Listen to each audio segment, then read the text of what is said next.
Ang pagbabalik ng pag-asa. Sa lungsod ng Metropolis, may isang tao na nagbabantay sa mga tao mula sa itaas. Siya si Superman, ang bayani ng lungsod. Matapos ang isang matinding labanan laban sa mga kontrabida, si Superman ay nawawalan ng pag-asa. Naramdaman niya na hindi niya kayang protektahan ang lahat ng mga tao sa lungsod. Ngunit isang araw, may isang batang babae na nakita niya sa kalsada. Ang bata ay nawawalan ng pag-asa rin dahil sa mga problema ng kanyang pamilya. Nakita ni Superman ang pagmamahal at pag-asa sa mga mata ng bata, at ito ay nagbigay sa kanya ng bagong pag-asa. Nagsimula si Superman na tulungan ang bata at ang kanyang pamilya.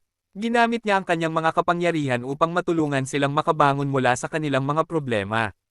Nakita ng mga tao sa lungsod ang ginawa ni Superman, at sila ay nagsimulang magkaroon ng pag-asa muli. Ang pagbabalik ng pag-asa ni Superman ay nagbigay ng inspirasyon sa mga tao sa lungsod. Nagsimula silang magtulungan at magmahalan, at ang lungsod ay naging mas ligtas at mas masaya. Si Superman ay patuloy na nagbabantay sa mga tao, at ang kanyang mga kapangyarihan ay patuloy na nagbibigay ng pag-asa sa mga nangangailangan. Ang kwento ni Superman ay patunay na ang pag-asa at pagmamahal ay maaaring magbigay ng pagbabago sa mundo.